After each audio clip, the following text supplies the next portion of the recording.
तो दुआएं बुजुर्ग किस्सा गोयों की नए दीवानों को मिलती रहें और रानी दुर्गावती की ये दास्तान हमेशा सुनाई जाए, जिससे कीर्ति दुर्गावती भवानी की अक्षुण रहे और तहरीक मिलती रहे हर भारतवासी को। रानी दुर्गावती की पैदाइश 1524 में हुई कलिंजर के मशहूर किले में। उनके वालिद थे चंदेल नरेश कीर्ति सिंह। महाराज कीर्ति सिंह ने अपनी कन्या को दुर्गावती को बचपन से ही जंगों में, शिकारगाहों में और दरबार में अपने साथ रखा साये की तरह। और इसी लगन का नतीजा था कि ये बच्ची दुर्गावती बचपन से ही विलक्षण साबित हुई। इसकी पैदाइश दुर्गाष्टमी के दिन हुई थी और इसी निस्बत से नाम रखा गया था दुर्गावती। और जैसे जैसे ये बड़ी होती गई, राजा कीर्ति सिंह के मन में ये यकीन पक्का होता गया कि इतनी विलक्षण कन्या के लिए वर भी इसी जोड़ का चाहिए। रिश्ते तो कई आए, मगर ज्यादातर को कीर्ति सिंह ने खुद ही मना कर दिया। और जो चंद रिश्ते उनको पसंद भी आए तो वो दुर्गावती को नहीं जमे। 16वीं सदी में दुर्गावती इस बात के लिए बिल्कुल तैयार थी कि वो शादी करेंगी तो अपनी मर्जी से, अपने मन मिजाज के शख्स के साथ। और फिर एक दिन यह किस्सा यहां पहुंचा। अगहन महीने की पूरनमासी को मनियागढ़ में मेला लगा हुआ था। मनियागढ़ कलिंजर से कुछ ही दूरी पर था। यहाँ पर पहले चंदेलों का राज था, पर अब गोंड वंश का अधिकार था। यहाँ के देवी मंदिर की बड़ी मान्यता थी। गोंड नरेश परम प्रतापी दलपत शाह हर साल की तरह इस साल भी देवी मंदिर के उत्सव में आए थे। एक हुजूम उनको देखने के लिए उमड़ा था। कलिंजर से भी कई लोग आए थे। इस बार कौतूहल यूं भी ज्यादा था क्योंकि खबर थी कि राजा ने एक बड़ा आदमखोर शेर मार गिराया है, जिसने पिछले काफी वक्त से इस इलाके में आतंक मचाया हुआ था। राजा ने उस शेर को मारकर मंदिर के पास ही एक चबूतरे पर लटका दिया था। भीड़ हैरत भरी निगाहों से उसको देख रही थी। तभी भीड़ में से किसी ने राजा की तारीफ करते हुए कहा, हमारे राजा का तो जवाब नहीं, इतना बड़ा शेर मार गिराया और वो भी बस 3 तीर से। तभी तपाक से एक लड़की बोली, हाँ 3 तीर से, हमारी रानी होती तो 1 तीर में काम तमाम कर देती। ये थी रामचेरी, दुर्गावती के बचपन की सहेली, कलिंजर से आई थी। पहले वाली लड़की को उसकी ये बात अच्छी नहीं लगी। गुस्से में भरकर बोली, ये लड़की कौन है तू, कहां से आई और कौन राजकुमारी, लगाऊं क्या एक हाथ? रामचेरी का गुस्सा तो 7वें आसमान पर पहुंच गया। बोली, हाँ लगा के देख, हाथ पैर दोनों काट दूंगी। बाकी औरतें रामचेरी का ये रौद्र रूप देखकर डर गईं। और ये सारा तमाशा राजा के सामने हो रहा था।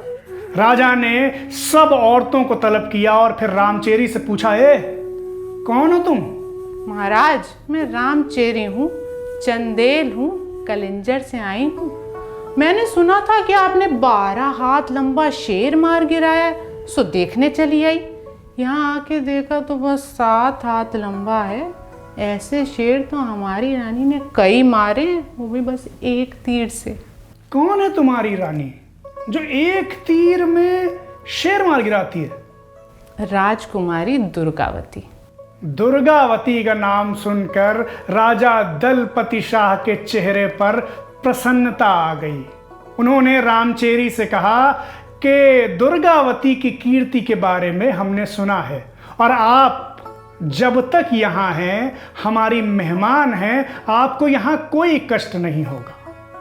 गोंड नरेश दलपत शाह का डंका दूर दूर तक पचता था। उनकी शख्सियत और मकबूलियत की चर्चा सारे जहां में थी। उनके पिता संग्राम शाह भी नामवर राजा थे। रामचेरी जब कलिंजर वापस लौट के गई तो उसने दुर्गावती को दलपत शाह के रूप, गुण, शख्सियत और यश का शायराना बयान किया। और यही नहीं, एक तस्वीर भी उनकी बना के दुर्गावती को पेश की तोहफे के रूप में। दुर्गावती पहले ही बहुत कुछ सुन चुकी थी दलपत शाह के बारे में, और अब जब अपनी सहेली से उनके बारे में सुना तो दलपत शाह के नाम का एक चिराग उनके दिल में जगमगा उठा। यही हाल दलपत शाह का भी हुआ रामचेरी का बयान दुर्गावती के बारे में सुन के। वो तो दुर्गावती के तसव्वुर पे कुर्बान हो चुके थे। राजा दलपति शाह ने यह सोचा कि कीर्ति सिंह महाराज को शेर के शिकार के लिए बुलाया जाए। इरादा यह था कि दुर्गावती को शेर के शिकार का शौक है, जो आमंत्रण जाएगा तो वो भी मनियागढ़ जरूर आएंगी। सो एक खत लिखा गया और उसे फौरन भिजवाया गया कलिंजर। खत मिलते ही कीर्ति सिंह महाराज को ऐसा लगा जैसे मुंह मांगी मुराद मिल गई। उन्होंने दुर्गावती को बुलाया, वो खत उन्हें दिया और कहा कि बेटी जरा ये खत पढ़ो। खत पढ़ते ही दुर्गावती के चेहरे पर नूर बरसने लगा। दलपत शाह का न्योता उनको भा गया था। तुरंत बोली, पिताजी मैं भी आपके साथ मनियागढ़ चलूंगी। राजा दलपत शाह से मुलाकात की बेकरारी तो थी ही, साथ में शेर का शिकार। तीसरे ही दिन राजा कीर्ति सिंह दुर्गावती पूरे दल बल के साथ मनियागढ़ जा पहुंचे। यहाँ पहली बार दोनों की मुलाकात हुई।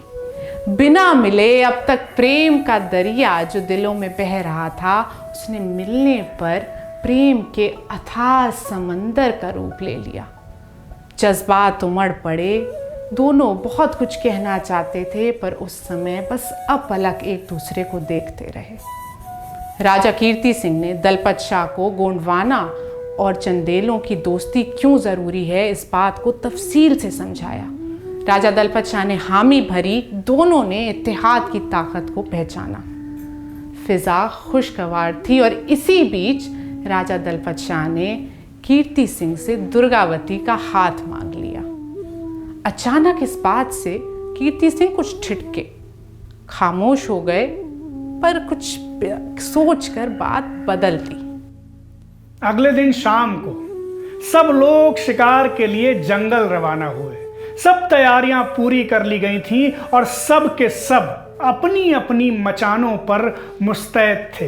राजा दलपति शाह, कीर्ति सिंह, दुर्गावती, रामचेरी और बाकी तमाम लोग। बहुत देर इंतजार करना पड़ा, पर आखिर आधी रात के बाद यकबयक जंगल एक चोटिल दहाड़ से थर्रा गया। दुर्गावती ने एक तीर से एक भारी भरकम शेर मार गिराया था, और यह मंजर, ये कारनामा जिसने भी देखा वो दुर्गावती का कायल हुआ। और बाज लोग ऐसे भी थे जिन्होंने दांतों तले उंगली दबा ली। एक औरत को इस तरह शेर का शिकार करते उन्होंने पहले कभी नहीं देखा था। और औरत क्या, वो तो अभी कन्या ही थी, लड़की ही थी। जब दलपति शाह ने यह कारनामा देखा तो उन्होंने तय कर लिया कि अगर वो किसी से शादी करेंगे तो वो दुर्गावती ही है। और उसके बाद अगले दिन दुर्गावती और कीर्ति सिंह की मनियागढ़ से रुखसती थी। माहौल जब्त से भरा था। इधर जब्त कर रहे थे दलपति शाह, इधर जब्त कर रही थी रानी दुर्गावती। कीर्ति सिंह ने कहा कि दलपति शाह अब आप शिकार के लिए कलिंजर पधारिए। तो दलपति शाह हाथ जोड़कर बोले कि महाराज, आपका आमंत्रण मैं दौड़ा चला आऊंगा। कीर्ति सिंह महाराज बोले कि दलपति शाह, आप पूरे राजसी ठाठ बाट के साथ आइएगा।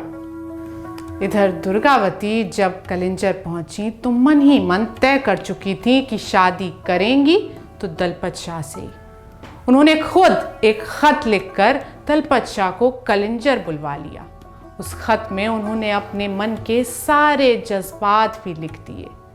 दलपत शाह को जब खत मिला और उन्होंने पढ़ा, वो तो मचल उठे। 12,000 की फौज लेकर कलिंजर आ पहुंचे।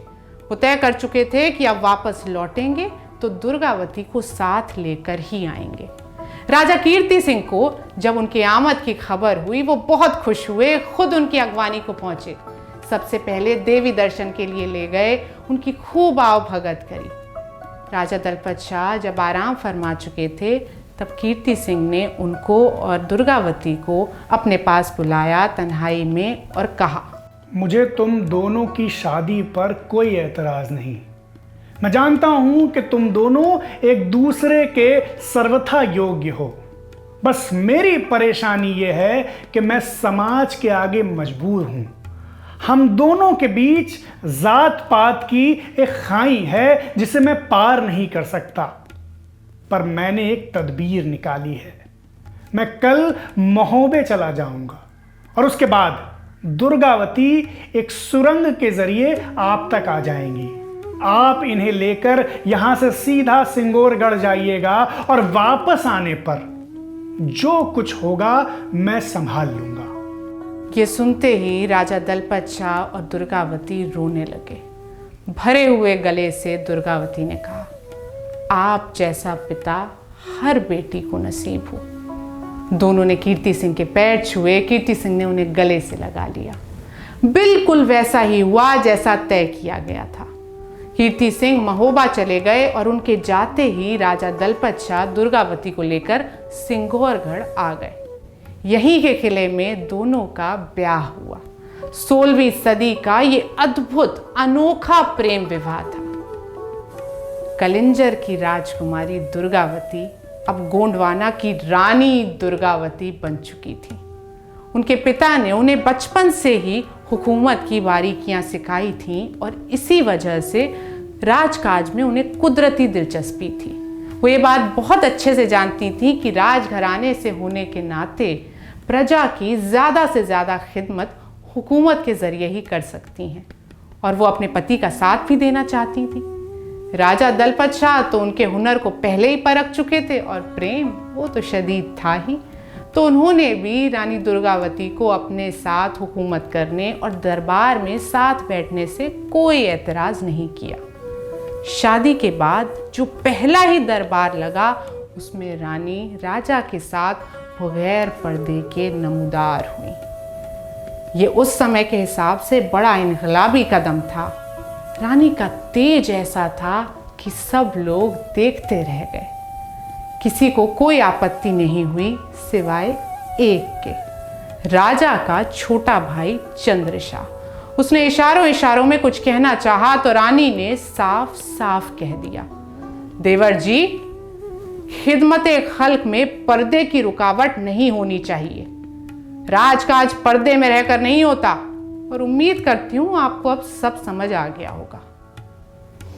रानी दुर्गावती ने गोंडवाना के हर एक पहलू को समझा, बारीकी से सारे किलों का मुआयना किया, किसानों के लिए नए नए काम किए, तालाब बनवाए और इन सब कामों से उन्होंने अपने को प्रजा के दिल में स्थापित कर लिया। खुशियों भरे दिन थे, सब तरफ मंगल बरस रहा था और इसी खुशगवार माहौल में रानी ने एक बेटे को जन्म दिया। चारों तरफ बधाइयां बज उठी। राजा ने बड़े मन से उसका नाम वीर नारायण रखा। राजा, रानी और गोंडवाना की प्रजा ने वीर नारायण के लिए बेशुमार ख्वाब देखे। मगर हाजरीन, हर बुलंदी को पस्ती है, हर उरूज को जवाल है, हर धूप को छांव है और हर दिन को रात है। सो खुशियों भरी ये महफिल एक झटके में उजड़ गई। कुछ ऐसा हुआ कि दुर्गावती शोक से ऐसा लगता था कि पागल हो जाएंगी। साल था 1545। शेर शाह सूरी ने कलिंजर पर हमला कर दिया और किले को बचाने के लिए राजा कीर्ति सिंह, दुर्गावती के पिता, अपनी जान से हाथ धो बैठे। पर बात असल यूं थी कि रेतीगढ़ के राजा सुघर सिंह ने गद्दारी की थी। पिता दुर्गावती के लिए बहुत अहम थे। वो बचपन से उनके साये में रही थी। सो उनसे जुदाई का गम दुर्गावती के लिए बहुत मुश्किल था और अभी वो इस गम से उबर भी ना पाई थी कि कुछ ही साल बाद दुर्गावती को एक दूसरा झटका लगा और इस बार पहले से भी ज्यादा सख्त। राजा दलपति शाह, दुर्गावती के पति, दुर्गावती के प्रेमी, वो एक मुख्तसर सी बीमारी के बाद स्वर्ग सिधार गए। और अब तो ऐसा लगता था कि एक ऐसा अंधेरा छा गया जो कभी नहीं छटेगा। मगर इसी वक्त गोंडवाना वालों ने देखा कि उनकी रानी दुर्गावती कोई आम औरत नहीं है, दुर्गा की अवतार हैं। वो गम की इस घटा के बीच से किसी बिजली की तरह लहराती कौंधती प्रकट हुई। गोंडवाने में यह रिवाज था कि पति की मौत के बाद औरत को सती होना पड़ता था। गोंडवाने में कोई नहीं चाहता था कि दुर्गावती सती हो। वो इतनी हरदिल अजीज थी, इतनी सबके दिलों में बसी थी, पर फिर भी प्रथा तो प्रथा थी। अंत्येष्टि के वक्त सबको रानी का इंतजार था। रानी आई, पर उन्होंने कुछ ऐसा किया कि सब उन्हें देखते रह गए। मैं सती नहीं होने वाली। मेरे बेटे को मेरी जरूरत है, मेरे गोंडवाना को मेरी जरूरत है। रानी की वाणी में ऐसा ओज था, उनकी शख्सियत के दिलों पे ऐसी छाप थी कि चारों तरफ जय जयकार उठा। हालांकि कुछ लोग ऐसे थे जिन्होंने मन ही मन कुछ बुदबुदाया, उल्टा सीधा कहना चाहा, पर किसी की हिम्मत नहीं हुई सिवाय एक के, देवर चंद्रशाह। उसने गरजते हुए कहा, मुझे पता है आप सती क्यों नहीं हो रही। आपको सत्ता का लालच जो है, अरे आपने तो कुल की सब मर्यादाएं ही भुला दी। आपने अपनी सीमा ही पार कर दी। शोक मग्ना रानी को उसकी बातें तीर सी चुभी। उन्होंने अपने तेवर कड़े किए और कहा, देवर जी, कुल की प्रथा अगर कुल का गौरव बचाने के लिए बदल दी जाए तो उसमें कोई हर्ज नहीं। और जहां तक बात है मेरी सीमा की, वो मैं खुद तय करूंगी, कोई दूसरा नहीं बताएगा। और सियासी लालच, सत्ता का लोभ तो किसे है, ये गोंडवाना का बच्चा बच्चा जानता है। चारों तरफ जय जयकार उठा। चंद्रशाह खिसिया कर वहां से चला गया और रानी के रहते कभी नहीं लौटा। रानी ने अपने बेटे वीर नारायण का बड़ी धूमधाम से राज्याभिषेक किया और उसके सरपरस्त के तौर पे राज संभाला। 15 साल तक रानी ने गोंडवाना पर राज किया। राज को इस दीदा दिलेरी और दानाई के साथ चलाया कि वो जीते जी मिसाल बन गई। सारे हिंदुस्तान में उनकी चर्चा होने लगी। जब इस कदर चर्चा हुई तो रानी की ये धूम दुश्मनों तक भी पहुंची। सबसे पहले मालवा के सूबेदार बाज बहादुर को यह ख्वाब आया कि गोंडवाना को जीता जाए। उसने सोचा कि औरत राज कर रही है, कितना मुकाबला करेगी। बाज बहादुर गोंडवाना पर चढ़ाई करने आ गया। खबर मिलते ही रानी ने युद्ध की सब तैयारी की। और जब बाज बहादुर सेना लेके आया तो सेना उसने ऐसी सजाई थी कि आगे आगे हाथी और घोड़े थे और उनके पीछे सवार थे। जैसे ही घाटी में उसकी सेना आई, रानी ने दोनों तरफ से, आगे और पीछे से तीरों की बरसात करवा दी। हाथी बहककर इधर उधर भागने लगे और हाथियों के भागते ही फौज में भगदड़ मच गई। अब रानी दुर्गावती के जियाले तलवार लेकर टूट पड़े। भयंकर युद्ध हुआ। बाज बहादुर का चचा आसफ खां, जो अपने आप को बड़ा काबिल समझता था, बीच में था। उसने पलटकर रानी पर वार करना चाहा। रानी ने बिजली की गति से वो वार बचाया और ऐसा जोरदार हाथ फतेह खां के मारा कि फतेह खां घोड़े समेत बीच से आधा आधा कट गया। ये मंजर इतना खौफनाक था कि जिसने देखा वो थम कर रह गया, जम कर रह गया। इसके बाद तो रानी की फौज ने बाज बहादुर की फौज के छक्के छुड़ा दिए। जंग में रानी दुर्गावती की विजय हुई और उसके बाद एक बार फिर दुर्गावती की कीर्ति पताका चारों लोकों में फहराई। कुछ ही वक्त बाद गोंडवाना पर दूसरी मुसीबत आ पड़ी। इस बार पड़ोसी राज बरार के सुल्तान ने हमले की तैयारी की थी। गलतफहमी इस बार भी वही थी कि औरत है, क्या जंग लड़ेगी। बाज बहादुर की हालत देख के भी सबक नहीं लिया। बरार के सुल्तान ने जब गोंडवाना पर हमला किया तो रानी ने उसे ऐसी धूल चटाई कि दास्तान लिख दी। छापामार गोरिल्ला युद्ध के ऐसे ऐसे जौहर दिखाए कि सब हैरान रह गए। रानी ने उसे बुरी तरह हराया। गोंडवाना वालों ने और बाकी दुनिया ने रानी की बहादुरी तो पहले भी देखी थी, पर इस जंग में उनकी हिकमत और अक्लमंदी भी सारी दुनिया ने देख ली। इधर बाज बहादुर अपनी हार बर्दाश्त नहीं कर पा रहा था। वो इस बात से बौखला गया था कि एक औरत से वो इस तरह हार गया। चाचा फतेह खां की मौत का मंजर उसके सामने हर वक्त घूमता रहता था। रानी को हराना उसने अपनी अना का सवाल बना लिया था और इसी अना के चलते उसने बार बार गोंडवाना पर हमला किया। मगर इतिहास गवाह है कि रानी ने उसे हर बार बुरी तरह हराया। उसको हराने की शौर्य गाथा चारों तरफ फैल गई, लोकगीतों का विषय बन गई थी। अब रानी की धमक मुगल बादशाह अकबर तक भी पहुंची। अकबर अपनी तमाम खूबियों के बावजूद साम्राज्यवादी हवस से भरा हुआ राजा था। रेतीगढ़ का गद्दार सुघड़ सिंह, उसने अकबर को गोंडवाना का ख्वाब दिखाया। उसने कई तरह के लालच दिए। अकबर गोंडवाना हथियाने के बारे में सोचने लगा। सबसे पहले उसने रानी को एक बदतमीजी से भरा फरमान भिजवाया। रानी, आप अपना सफेद हाथी हमें भेंट में दे दें। आपका काम राज करना नहीं है। आपको शिकार का शौक है, शिकार किया करें, राज हमें चलाने दें। फौरन अपने दीवान आधार सिंह को हमारे पास भेजें हामी के लिए, वरना मिटने के लिए तैयार हो जाएं, आपकी खैर नहीं। रानी ने आधार सिंह को बुलाया और जवाब लिखवाया। हमारा सफेद हाथी तो क्या, उसका एक बाल भी तुम्हें नहीं मिलेगा, और आधार सिंह वो तो हरगिज पेश नहीं होंगे। रानी ने अकबर को सोने का एक करेला जवाब में भिजवा दिया।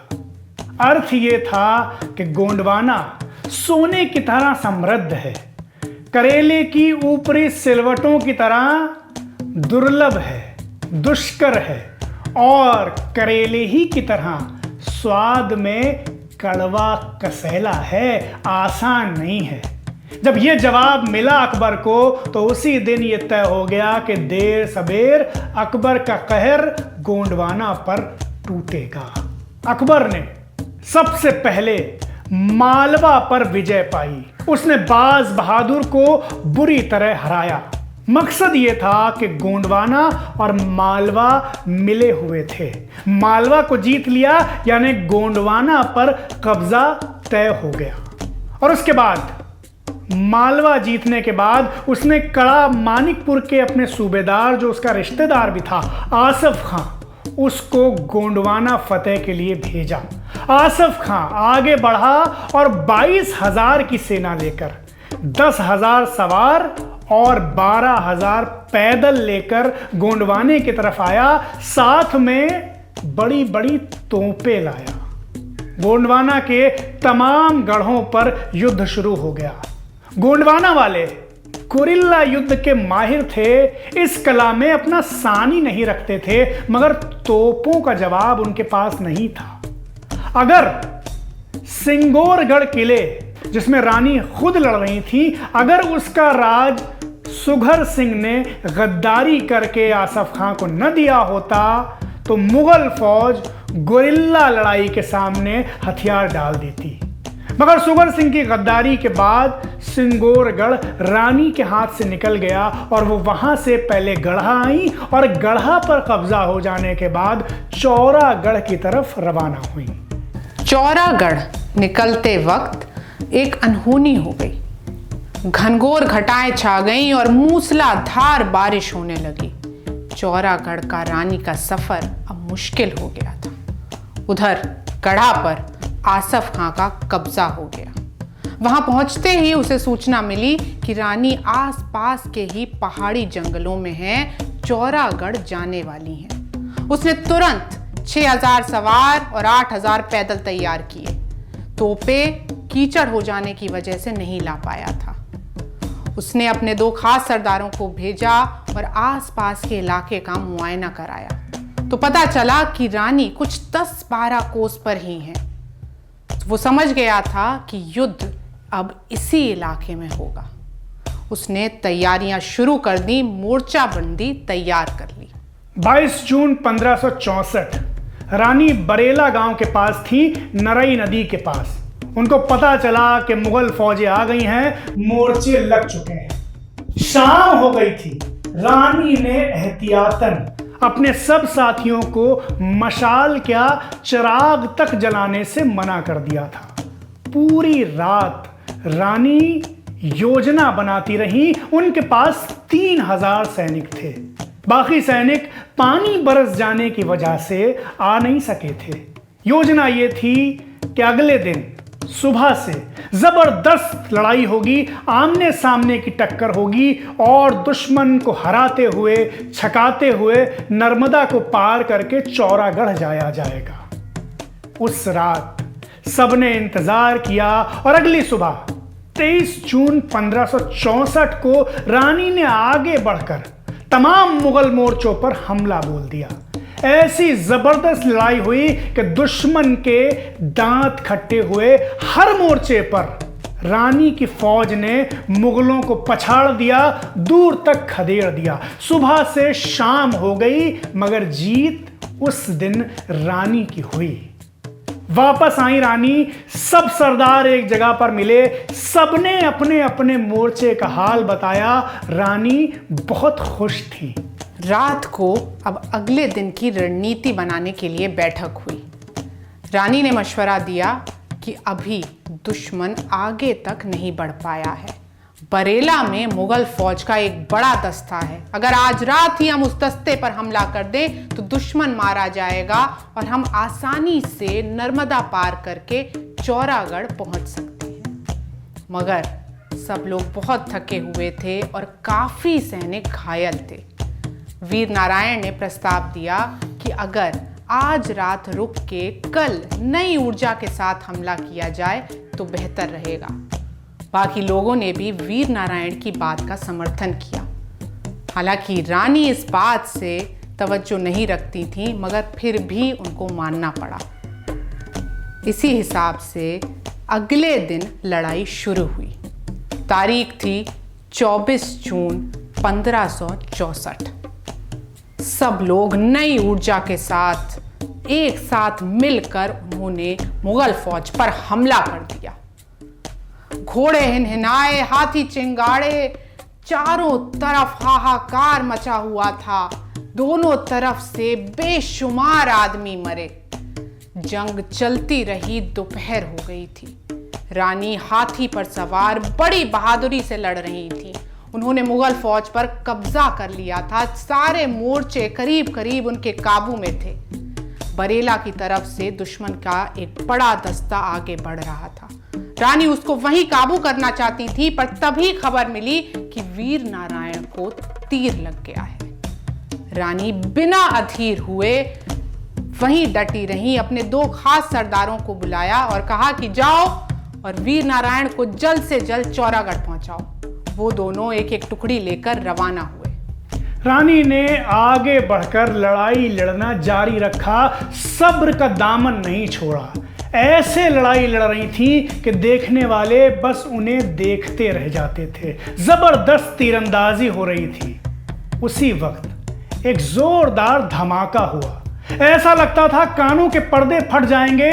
सब कुछ हिल गया, तहस नहस हो गया। पता चला कि आसफ खां की तोपें आ गई हैं। अब बाजी एकदम से पलट गई। मगर रानी ने हिम्मत नहीं हारी। उन्होंने तो साक्षात दुर्गा का रूप ले लिया था। ऐसे तीरों की बरसात कर रही थी कि सब देखने वाले हैरान थे। रानी के पास बस 300 सैनिक थे और दुश्मन हजारों में था, और उनके पास तोपें भी थी, मगर क्या मुकाबला हुआ। रानी जब इस तरह से लड़ रही थी तो ठीक उसी वक्त नरई नदी उफनाती जा रही थी। ऐसा लगता था कि रानी का शौर्य देखकर उसका खुद पर से काबू हटा जा रहा है। जबरदस्त लड़ाई, रानी जन जन दन दन करके तीर चला रही थी, जबरदस्त तीरंदाजी हो रही थी कि उसी वक्त कहीं से एक तीर आया और रानी की कनपटी में जा लगा। खून का फब्बारा छूटा, रानी अपने हाथी के हौदे में गिर गई, तड़प उठी, किसी तरह खींचकर तीर बाहर निकाला और वापस लड़ाई लड़ने लगी। खून लगातार बह रहा था। रानी ने अब फैसला किया कि वो हाथी से उतर कर लड़ेंगी। महावत गनु, जो अपने बचपन से उनके साथ रहा था, वो रानी की हालत देखकर घबरा गया। उसने रानी से कहा कि रानी माँ आप चलिए, मैं आपको निकाल ले चलता हूं, जंग फिर कभी लड़ेंगे। रानी नहीं मानी, हाथी को बैठाया और उतर कर लड़ने लगी। जब दीवान आधार सिंह ने रानी की हालत देखी तो वो चीखते हुए उन्हें बचाने के लिए, उनकी रक्षा के लिए दौड़े, मगर तभी रानी को एक तीर और लगा, इस बार गर्दन में लगा। रानी ने इस तीर को भी खींचकर निकाल तो लिया, मगर पीड़ा से बेहाल हो गई, जमीन पर गिर पड़ी। बहुत कोशिश की, बहुत एड़ियां रगड़ी, मगर उठ नहीं पाई। अब वो समझ गई कि आखिरी वक्त है। दीवान आधार सिंह उनके पास पहुंच चुके थे। रानी ने दीवान आधार सिंह से कहा कि अपनी कटार से मुझे मार डालिए, मेरी देह इन लोगों के हाथ में, दुश्मनों के हाथ में नहीं पड़नी चाहिए।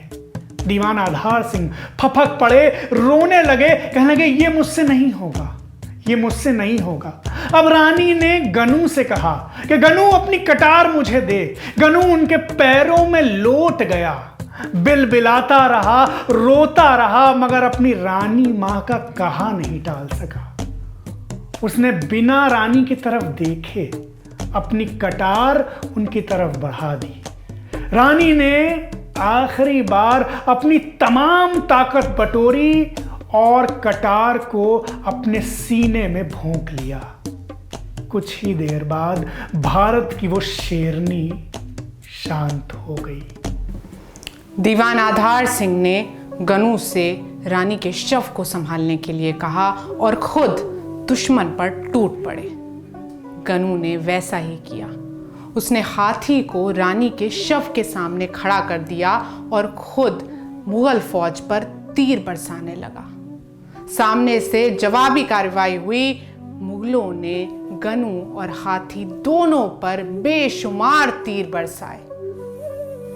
गनु ने भी अब आखिरी सांसें लेनी शुरू कर दी। उसने फिर भी अपने हाथी को बड़े आहिस्ता से रानी के शव के ऊपर लिटा दिया ताकि दुश्मन ये ना पता लगा पाए कि रानी कहाँ है, रानी का शव कहाँ है। हाथी ने भी अपनी रानी की पूरी खिदमत की। मरते मरते भी उसने उनकी खिदमत की और अपनी रानी के शव को खुद में छुपाए रखा।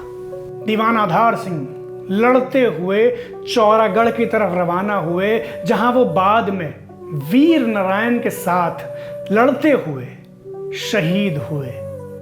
रानी के जो सैनिक जिंदा बचे थे वो शाम होते होते जंगलों में गायब हो गए, और जब शाम हो गई तो मुगल फौज भी वापस चली गई। रानी का शव वहीं पर पड़ा रहा, सुरक्षित रहा। अगली सुबह सूरज निकलने से पहले कुछ गोंड वहां पर आए और रानी के शव को पहचान कर वहां से निकाल ले गए।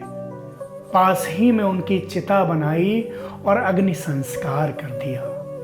वो रोते रहे और ये कहते रहे कि रानी दुर्गावती की जय, देवी दुर्गावती की जय, रानी माता की जय, देवी माता की जय। चंदेलों की बेटी थी, गोंडवाने की रानी थी। चंडी थी, रणचंडी थी, वो दुर्गावती भवानी थी। चंडी थी, रणचंडी थी, वो दुर्गावती भवानी थी।